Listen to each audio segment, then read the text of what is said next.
Nasa The Hague ulit si Vice President Sara Duterte para bisitahin ang kanyang amang si dating Pangulong Rodrigo Duterte. Giit po niya habang naroon ilang ebidensya laban sa dating Pangulo sa International Criminal Court ang nakuha umano sa pamamagitan ng puwersa o intimidation o harassment. Saksi si Marisol Abduraman. Una, sinasabi nila walang ebidensya, pero meron sila ngayong witnesses na kaya naman nila palabayaran yung pagbabiyahe. Ito ang reaksyon ni Vice President Sara Duterte sa pagtulong ng gobyerno sa gastusin ng mga saksing haharap sa International Criminal Court laban sa amang si dating Pangulong Rodrigo Duterte. Hinihingan namin ang reaksyon si Justice Secretary Jesus Crispin Remulla, pero bagaman dati na niyang nilinaw na ang ibibigay lamang ng gobyerno ay yung para sa seguridad ng mga saksi at hindi ang pagbiyahe patungo sa The Hague. Tinanong din ng bise hinggil sa sinabi ni Justice Secretary Remulla na malaking hamon ang kaso. Sa dati ring sinabi ni Remulla tungkol sa mga ebidensya laban sa dating Pangulo. Kaya nga umabot sa ICC ito eh. Kasi dito, binura na lahat ng pwedeng burahin para hindi matuloy ang mga kaso. Ang komento dito ng bise. Gawa-gawa talaga na ebidensya. At yung ibang ebidensya nila, meron din tayong ebidensya na kinuha yon by force or intimidation or harassment of individuals. So, makikita din natin yun soon, very soon. Hiningan namin ng pahayag ang Justice Department kaugnay niyan. Nasa The Hague muli ang bise para dalawin ang kanyang ama na si dating Pangulong Rodrigo Duterte na hanggang ngayon ay nakakulong pa rin sa ICC. Ayon mismo sa VP, ilang araw siyang mananatili roon. Si PRD, kanina ipa-expound kung ano yung skin and bones, payat siya at sobrang payat niya na hindi niyo pa siya nakita na ganito kapayat. Siguro nakita ko siyang ganito kapayat nung binata pa siya and sa photo. Hinggil naman sa sinabi ni Pangulong Bongbong Marcos na tigilan na ang pamumulitika, sabi ng bise. Siguro tumingin siya sa salamin, no? Pag sinasabi niya yung stop na ang pamumulitika kasi sila yung namumulitika. Ang ginagawa lang namin lahat ay sumasagot kami, di ba? Wala naman kaming ginagawang atake. Ang sa amin lahat ay sagot at depensa. So, sila ang tumigil. Muling iginiit ng Malacanang na wala silang kinalaman sa impeachment case laban sa bise. Tugon naman ng palasyo sa balak ng defense team ng dating Pangulo na isumiti sa ICC ang report ng Senate Committee on Foreign Relations na nalabag umano ang karapatan ng dating Pangulo nang siya ay arestuhin. Baka maging negatibo pa po sa kanila. Kung makikita po siguro ang pag-iimbestiga doon at makikita kung paano ito ginawa, siguro hindi naman po bulag ang ICC judges para makita kung ano ba talaga yung maaaring naging katotohanan dito. Para sa GMA Integrated News, Marisol Abduraman, ang inyong saksi. 3 ang naaresto sa ikinasang drug buy bust sa Taytay, Rizal. Sa hiwalay na operasyon sa Laguna, halos 30 milyong pisong halaga ng hindi rehistradong vape products ang nasabat. Saksi si Dano Tingkungko. Sinalakay ng mga kawani ng NBI at Department of Trade and Industry ang isang bahay na ginagawang bodega sa Biñan, Laguna. Dahil yan sa mga reklamo sa NBI na substandard ang ginagawang vape products doon. Bukod dyan, hindi rehistrado sa DTI ang mga produkto. Tumatalima ako dun sa mga reklamo sa akin na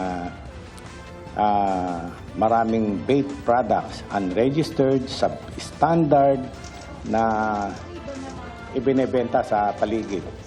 So, inatasan ko ang ating mga divisions na to conduct massive operation against this. Halos 30 milyong piso ng halaga ng vape products ang nasabat sa ikinasang operasyon. Nag-positive yung operation ng Special Task Force. So, by cybercrime patrolling, nakapag-connect sila dito sa mga tao na ito, nakipag-negotiate sila that they will buy 1 million worth of vape. So nag-meet sila somewhere sa Muntinlupa in a coffee shop with the marked money 1 million pesos. So sabi nila, asa na yung mga vape products? Sinama sila ngayon sa Laguna. Doon po sa vape shop, meron silang legal na mga tinitindang items sila. But then, once na nag-inquire ka, nag-o-offer sila ng mga hindi registered na vape.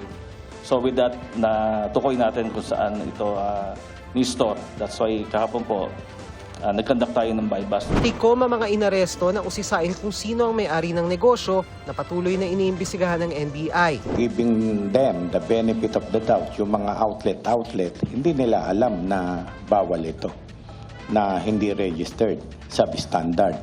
Siyempre, yung mga negosyante natin, kumukuha lang, may listahan nga ang DTI, yung mga registered products. Yung mga may lisensya, yung mga na-check nila kung standard ba yan.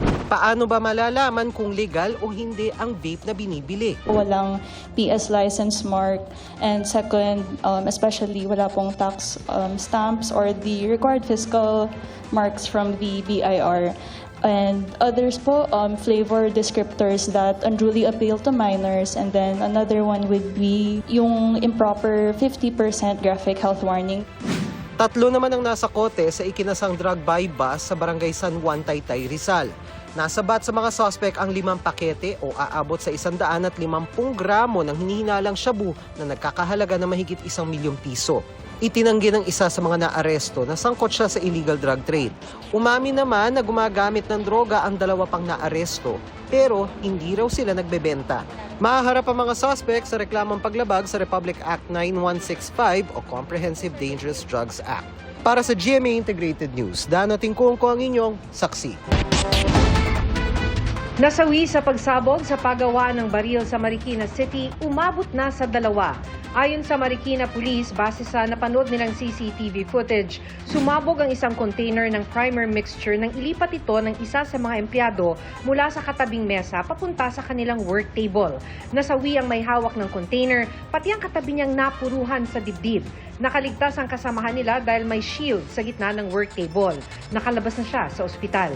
Ang sabi ng EOD, possible mishandling o mixture due to high sensitivity due to impact. Doon sa paglapag niya, napalakas yun kasi yung impact and sensitive yun. Base sa inisyal na investigasyon, sumunod sa safety protocols ang Arms Corps. Ayon sa Arms Corps, mahigpit ang kanilang ipinatutupad na safety standards dahil alam nilang delikado at sensitibo ang proseso. Dinisenyo raw ang maliit na kwarto para makontain ang pagsabog. Tutulungan daw nila ang mga biktima na regular employees ng kumpanya. One of them had children. I will make sure the children are taken care of till they're grown-ups. At least, minimum. Chinese Ambassador Huang Xilian ipinatawag ng Department of Foreign Affairs kaugnay sa pagbabawal kay dating Senador Francis Tolentino na makapasok sa mainland China, Hong Kong at Macau. Ayon sa DFA, bagamat legal na karapatan ng China ang magpataw ng mga sanksyon, ang pagpaparusa sa isang inihalal na opisyal dahil sa paggampan ng kanyang trabaho ay inconsistent o hindi naayon sa pamantayan ng mutual respect at dialogo. Pinahahalagahan nila ng Pilipinas ang freedom of expression at tungkulin ng mga senador at iba pang opisyal na questionin ang mga issue kaugnay sa national at public interest. Suportado naman ni Tolentino ang hakbang ng DFA. Iginiit naman ng Chinese Embassy na meron talagang pagbabayaran sa pananakit sa interes ng China at pinatawa ng parusa si Tolentino dahil sa inasal nito kaugnay ng mga issue na may kinalaman sa China. Para sa GMA Integrated News, ako si Maki Pulido, ang inyong saksi. Mahigit 2 milyong tonelada ng plastic waste ang nalilikha sa Pilipinas taon-taon. Ayon po yan sa World Bank. At sa isinagawang workshop ng Asia-Europe Foundation sa Johor, Malaysia, dumalo ang GMA Integrated News para alamin kung paano tinutugunan ng ilang bansa sa Asia ang problema sa plastic waste. Saksi, si Nico Wahe.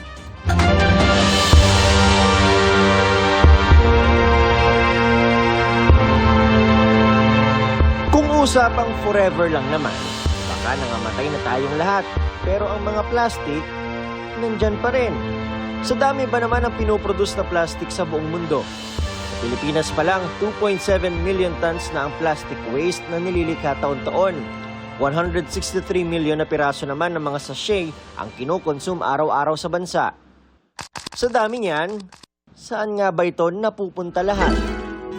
Sa Singapore, sa tahanan nagsisimula ang disiplina. Sinusunod ang segregation ng nabubulok at di nabubulok. Metikulosong inihihiwalay ang plastic. Ayon kay Philippine Ambassador to Singapore Medardo Macaraig, may magandang naidulot sa Singapore ang plastic recycling. Part of the pavement is made out of the recycled plastics, part of the road pavement actually. Parte raw ito para maging epektibo at kapaki-pakinabang ang kanilang circular economy. Reuse, recycle, para iwas basura. Ganyan din ang sistema sa Johor, Malaysia. Pinuntahan namin ang isa sa 900 schools na sistematikong nagre-recycle. Mga puso, nandito tayo sa isang eskwelahan dito sa Johor, Malaysia, para bisitahin yung kanilang recycling room. Pagpasok natin dito sa kwarto na to, makikita natin na may mga label yung mga recycling area nila. Depende sa kung anong klase ng basura. At ang pinaka-importante sa lahat, yung mga iniipon nila rito ng mas marami yung iba't ibang klase ng plastic. Tuwing Biyernes, dinadala ng mga estudyante ang nasegregate nilang basura sa bahay. Recycling can teach the student to be responsible of themselves, of the earth, and of the community around them. May kapalit na reward ang may pinakamaraming maiipon na basura. Mula noong June ng nakarang taon hanggang April 2025, nakaipon at nakarecycle na sila ng mahigit 11,100 kilogram ng mga basura. Zero plastic din sila sa paaralan. Aluminum ang mga gamit sa kantin. Isang kumpanya ang kapartner nila na responsable para mag-recycle ng mga naipong basura, lalo na ng plastic. Lahat ng mga nire-recycle na plastic dito sa Johor, Malaysia ay mga taga-Johor din na nakikinabang. Lahat ng mga nanggagaling dun sa mga eskwelahan na nasa 909 na mga eskwelahan na katulong yung kumpanya ay nakikinabang dun sa mga nire-recycle na plastic. Isa sa mga produkto na nagagamit nila mula dun sa recycled plastic ay ang mga upuan na ito. Sa Pilipinas, ayon sa Greenpeace, posible naman ang circular economy. So it might mean we will have to adjust it based on the context, pero hindi siya imposible dahil yung circular economy, when you look at the concept, when you assess it, how it's supposed to be designed is regenerative siya. So it's supposed to be self-sustaining in a way, and it's addressing resource management, not just waste management. Mayroon na nga raw gumagawa nito. Sa San Fernando, Pampanga na 2008 pa lang daw ay circular economy na. Lahat din nagsisimula sa tahanan. Mayroon silang no segregation, no collection policy. 35 barangay nila ang nagbabahay-bahay araw-araw para kunin ang mga naihiwalay ng basura, saka dadalhin sa kanya-kanyang MRF o Materials Recovery Facility, tulad ng sa Barangay Malpitig. Hindi po natatambak yung basura namin kung nakikita nyo. Talagang sa household pa lang kung talagang sinesegregate ng basura. Isa rin sa paraan nila ang pagpalit ng plastic bottle sa dishwashing liquid. Banned na rin ang single-use plastic sa syudad. Halimbawa, consumer, siyempre, ititrace namin yan. Saan mo binili? No? So, ang sinasanction namin, pinipenalize namin, are the producers or yung kung sino talaga ang gumagamit ng packaging. Ang San Fernando raw ang may pinakamataas na waste diversion rate o yung pag-iwas ng pagtatapon ng basura sa mga landfill at sa halip ay ma-recycle at magamit sa ibang bagay. Malaki raw ang naitulong ng kanilang Central Materials Recovery Facility. Itong lugar na ito ay dating dump site ng San Fernando pero kinonvert into CMRF o Central Materials Recovery Facility kung saan ang 35 barangay ng San Fernando inilalagak lahat ng kanilang basura, mapa residual o plastic waste. At bilang bahagi ng kanilang circular economy, ang mga naipong plastic kinokolekta ng isang kumpanya ng semento na nire-recycle para gawing refuse diesel fuel ng kanilang mga equipment. Ang ibang basura gaya ng mga market waste tulad ng bulok na gulay o karne, ginagawang compost o pataba sa lupa. Sa ilalim ng batas, dapat may MRF ang bawat barangay sa bansa. Pero sa datos ng COA, nasa 39% lang ng mga barangay ang mayroon nito. Pero sa 39% na yan, hindi pa lahat gumagana. Ayon sa Greenpeace, maganda ang base policy ng Pilipinas pagdating sa waste management o ang Ecological Waste Management Act at maging ang EPR law. Kaso, hindi raw na ma-maximize ng LGUs. Ang rami pang gawin para maabot natin yung tinatawag natin na circular economy goals that we have. But at the same time, it also means that there's opportunities to implement the right kind of solutions. Negosyo, pamahalaan, at tayong individual. Ang pinagsama-sama nating pagmamahal sa kalikasan ang mag-aahon sa atin sa nakalulunod na problema sa plastic. Para sa GMA Integrated News, ako si Nico Wahe, ang inyong saksi.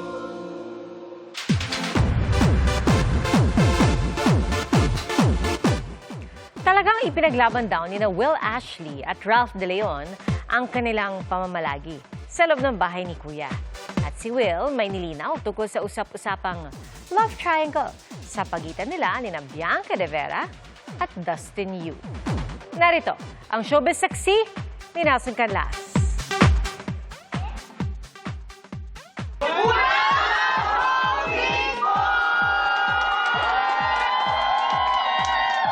Ang akalang meeting lang daw, homecoming party pala mula sa Sparkle family para sa Big Four Kapuso housemates.